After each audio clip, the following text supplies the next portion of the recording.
Hello, my name is Alicia Cochran, and this morning I have the pleasure of being with Kangser Rinpoche in his 8th incarnation.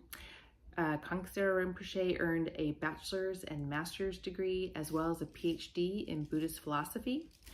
And currently he has founded many organizations, foundations, monasteries, and institutes to promote the study of Buddhism in many countries, including Nepal, the United States, and Taiwan. We have a series of questions that were written by our middle school students in the Lake Oswego School District that he will answer today, and thank you so much for your time. Today's whatever I'm going to talk about Buddhism. So it is very much on the base on my knowledge and the base on my experience and the base of my meditation that what I have did so many years. Based on that I will tell, and I will not going to talk something from getting some source from like other source like a Google or internet source. Okay, based on my own experience, based on my knowledge. Okay, so I will talk based on that.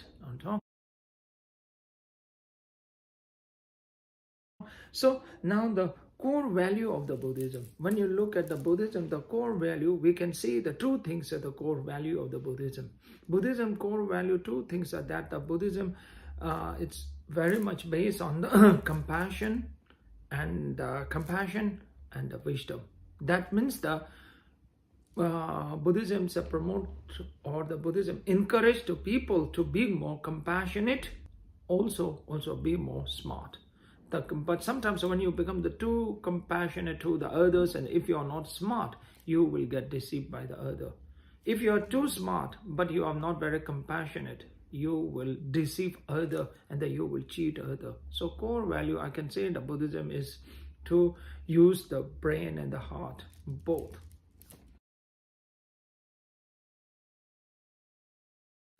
First noble truth is we talk about the truth of the suffering. When the Buddha gave his first sermon, he talked about the truth of the suffering. He told that the world is full of the suffering. It's a very important thing is that the first thing is that he want to teach the people to accept the challenge, accept the suffering, accept the difficult. And also in the Four Noble Truths, he have talked not only the suffering, he also told the way how we can overcome the suffering and the cessation of the suffering. The world might be full of the suffering, but there are thousands of the way to overcome the challenge, thousands of the way overcome our difficulty. So that's why the Buddha talked about the Four Noble Truths, and the first truth is the truth of the suffering. That is teaching us to accept. Because lots of times we don't accept the challenge. We just ignore, or we just try to run away from the challenge. So Buddha told that it is not a way. First we have to accept the challenge, or accept the suffering, or accept the difficulty. Once you accept, then you can find the cause of the problem. Then you find the solution. That is how we teach. Normally when we having the challenge, or when we have the difficulty, or when we face any of the problem, we will try to find the solution for the problem. But here the Buddha said, don't find the solution for the problem. Buddha said, first thing is that when you have the problem, find the cause of the problem, then find the solution for the cause of the problem. Then only you can eliminate the problem. So normally people, we will find the solution for the problem. Buddha is saying to find the solution for the cause of the problem.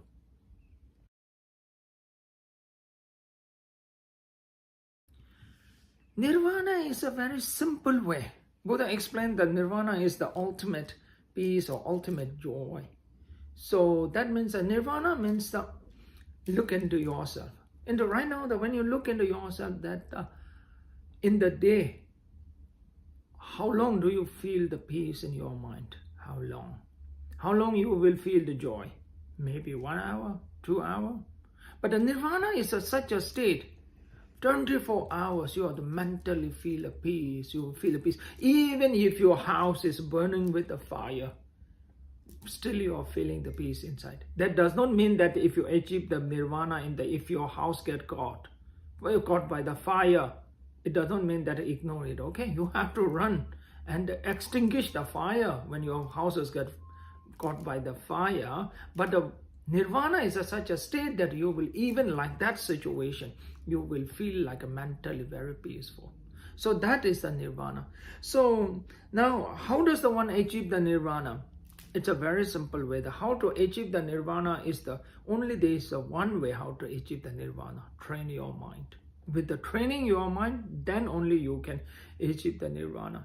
Because the nirvana is such a mental state where the person feels that peace, mentally peace all the time, any condition. So to achieve that, what you have to do is you have to train the mind. Train the mind, there are three things are very important to train the mind.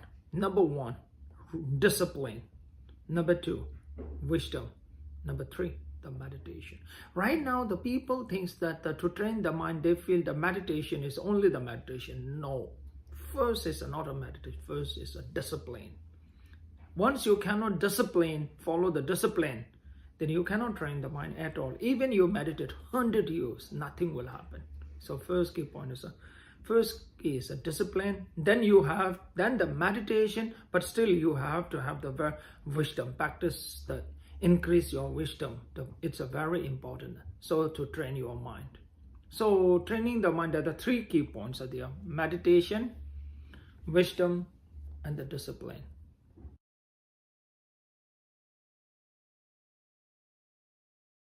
Okay, things like that. Reincarnation is very simple. Okay, reincarnation is very simple. We all know we are born, then we live, we die. Okay, we are born, we live, we die. Everyone knows that. Everyone. That is one very simple fact. But here the point is that from Buddhist perspective, we will repeat that. We'll repeat that again. We'll born, we'll live, we die. Again we'll born. We'll repeat that again and again. Okay. When you started to repeat that, then comes the reincarnation. You will die. Once you're born again, that's called the reincarnation. But the interesting thing about a reincarnation is that you have the choice. You want to born next life in the wherever you want. You have the choice. If you want to born in the Europe, Asia, Africa, you can choose. You have the choice. So that is the interesting part of the reincarnation is that the karma and the reincarnation. Sometimes if you want to born as a next rebirth as a want to take the good rebirth, then what you have to do is you have to accumulate the more positive karma, good karma. So karma is like an action or it's a force. That force, so that's called the karma. Literally, if I translate a karma, it means action, or it can be the force. When you take the reincarnation, when you want to take the rebirth, so it will rebirth you. It is the result of the karma, result of some mental force. It's a result of that mental force. So if you have the positive karma, that means a positive mental force can take the better reincarnation. Buddhism talks about a lot of the choice, and the Buddhism always says that everything is in your hand. Everything is that no one can decide what you should have and what should not have in your life. That you are the responsible of yourself. Let me put like this, very simplified one. Buddhism believes that every human can decide their destiny. No one else is deciding their destiny. You can decide your own destiny. So that's why the Buddhism says that you are your own master. You are your own master. So you can decide your own destiny. So that's why I feel Buddhism have a lot of room for the spontaneity. And the second point is that let me put like this. You look at from Buddhism perspective, if we look into our life, So lot of the things, whatever happening in our life, that is, whatever things are happening in the life, maybe we cannot control, but a lot of the things what will going to happen in our life, that we can control. We cannot control the karma, but we can control the reaction.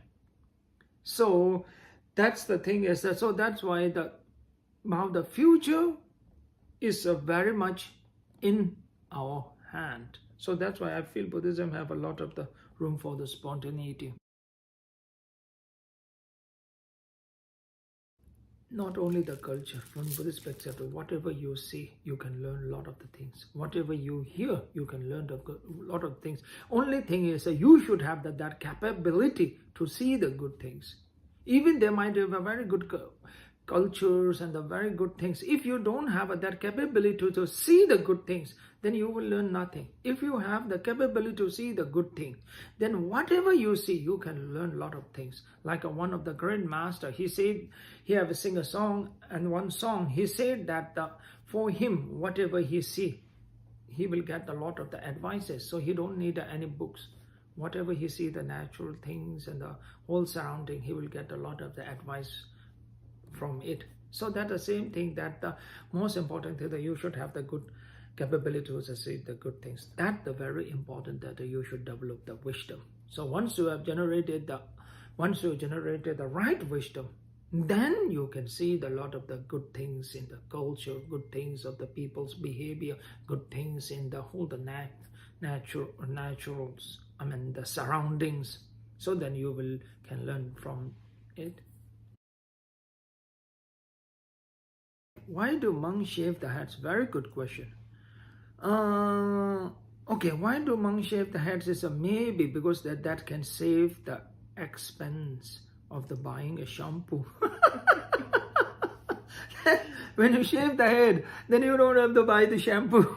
That will save some of the expense. Okay, and because at the time of the Buddha make the rules for the shaving the heads, because of there are many reasons. So number one, that time because of the health reason can be the one reason, because at that time when the people grow the very long hairs, and sometimes it is not very healthy when they touch on the hair, and that time the people used to have to eat the food by the hand. So that's why the Buddha asked to shave the hand, shave the beard and the things, because that time, so because of the health reason can be the number one. Number two is that because when you shave the head and shave the beard, and then you don't have to take care of all the hair and the beard, so it will save a lot of your time, and you can do the right things. So that's why the Buddha asked to shave the hairs and shave the beard, because then you will not waste a lot of the time for the taking care of all those the things. That is the second reason. And the third reason is the Buddha told that when you become the monks, then maybe you have renounced your old lifestyle. So that's why he changed. You're not only the mentally changed, physically you should be completely get changed. Change your dress, change your appearance, everything should be changed, because you now renounce you have renounced your living style, the previous living style. So that's why he asked to cut the hair. So yeah, so that's why the monks have to shave the head. And good thing is, my personal experience is, I will say the good thing is that when you shave the head, I feel that much convenience, because I don't have to use a lot of the shampoos and the head. When your hair grows, then you have all the shampoos, otherwise you will feel a lot of the itchy on hair, so less itchy feeling. That is what I feel.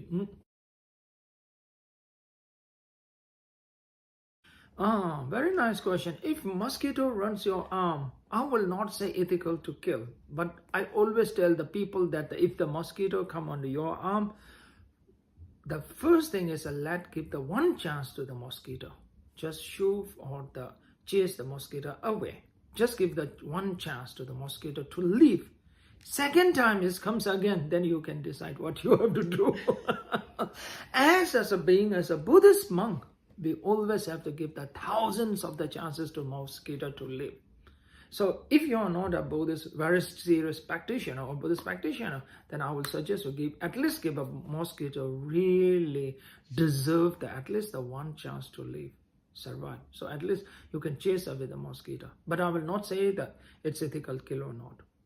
Because sometimes I can understand, because mosquitoes sometimes carry a lot of the disease. Sometimes it's an importance to save the humans and save the humans from the lot of the diseases. It's very important. So because of that, sometimes we have to kill the mosquito. I can understand that point. But very practical level, we have to think the one thing we should know. Because I was born in the Nepal, and the country, it went through the civil war. And the time when they are having a civil war, the insurgents, they have to train the young kids. How they train the young kids is that normally when you look at every of the human, when they're born, everyone don't have that courage to kill the human, or they don't have that much of the courage to kill the human. So how they train the people is that first they will ask the small kids to kill the chicken, then they will ask to kill the goat, then they will ask to kill the buffalo, then they will give them the gun and they kill the human. So that's why in the Buddhism we say that respect all the lives, even the life of the insect, mosquito, cockroach, all the respect their lives. So that's a point. So when the mosquito comes on your arm, at least give it one chance. Okay, that's not that difficult. And if still mosquito, even you chase away the mosquito, shoot the mosquito away, still the mosquito comes back, then you can decide what you have to do.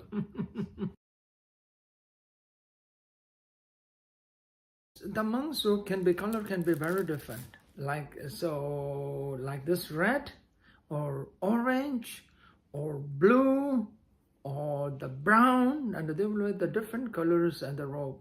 So there is no specified reason that why we wear the different colors. If you look at the Buddha's time, the most of the monks, they wear the orange color. So that's why because the dress color changes because of the Buddhism reach in a different country and the different places. So according to their convenience, according to the weather, climate, and according to that, they change the dress, the colors, and the way how they wear the robe. It's a different. Prayer bit is normally, if you see a lot of the Buddhists, they will having this prayer bit. Actually, the prayer bit is for chant the mantras. Okay, chant the mantra. You will actually this prayer bit and 108 the beads. So we'll use like that and to chant the mantra. And the second thing is that this prayer bit. So when you're chanting the mantra is an important thing is that whenever you have the free time, normally what you do, you will watch your internet, or you will watch television, or you will think something, lots of negative things, no? So this is for when you have the free time, you will just chant the mantra. So that means that you will stop, or you will prevent your mind to think something, the very negative things. So like a young ages all over the world, especially in the United States, that young people like the age of 10, 11, 12, or 13, it's a very important it's your time important to see and learn from the different perspective about that how you see into the life. And it's very important that life is not only, lots of right now the young people thinks that for them the life to having the happy and the very good life, they think that you should have the cars and the house and the consumer. It is not that right. For life to have it's a very important for the youth to, when you look at your life, it's a very important to have the meaningful life. Okay, meaningful life and the joyful and happy life. Meaningful and joyful happy life you can have it when you have the very kind, when you become the very kind and the compassionate to others. Okay, so that's why you have to become, the first thing is you have to become the very kind human, okay, kind person, that you have to become the very kind person. And the second thing is always in the mind you have to keep the one thing, that the every of the challenge of the every of the difficulties what you feel right now, that is impermanent. It will never remain in your life all the time. Impermanent. Okay, impermanent is a Buddhism term. What we're saying is that things can get changed so fast. Whatever you call the problems or challenge or difficulty, it will get changed, okay, so fast. That is the number two. Third thing is that you always have to keep in the mind that let me tell with my own story. When I was in the monastery, age of 12 or 13, I was studying the philosophy. And at that time, when I was studying the philosophy, the most important thing is that the philosophy, we debate a lot. Debate means such a thing that we have to ask the question, a lot of the questions. And through that, then we will know the lot of the reality. So that's why it's very important to ask and to learn many the new things. And therefore learn the new things. It's very important to ask a question, not for the only one person. Many, especially if your school, ask the teachers, your parents, or your friends, ask the questions and try to learn to the many new things. And the new things and the new knowledge. That's very important. So that's why the Buddha told that we have to have the very good wisdom and the practice of the wisdom. Practice of the wisdom is to gain the more knowledge, to understand the reality. So then only you will have a true wisdom. Then that is the only way you can generate the true wisdom. When you have the true wisdom, then you can have the very meaningful and happy life. Okay, thank you. Oh, that's very interesting. When I was a kid, really, I should say that I like very much of playing the games. My dream is to act in the movie. Still, I like that, act in the movie. But by the karma, but I was landed like this lifestyle to be the monks and the Buddhism, the teacher now teaching the Buddhist practice and the Buddhist meditation, Buddhist philosophy to people. But still, I enjoy this job. But my dream is to act in some movie my actor. I really like that, act in the movie. So in your life, what you dream and what you will become can be very different. No matter that whatever you dream, even you cannot achieve it, still you can enjoy the others, okay? Sometimes it happens in the life that you dream to become the sports star, but it doesn't mean that definitely you will become the sports star. If you dream to become a sports star, but you might not become the sports star, maybe you might become a teacher. But still, even you cannot achieve your dream, what you want, still you can enjoy your profession, whatever you choose. Okay, that's the most important.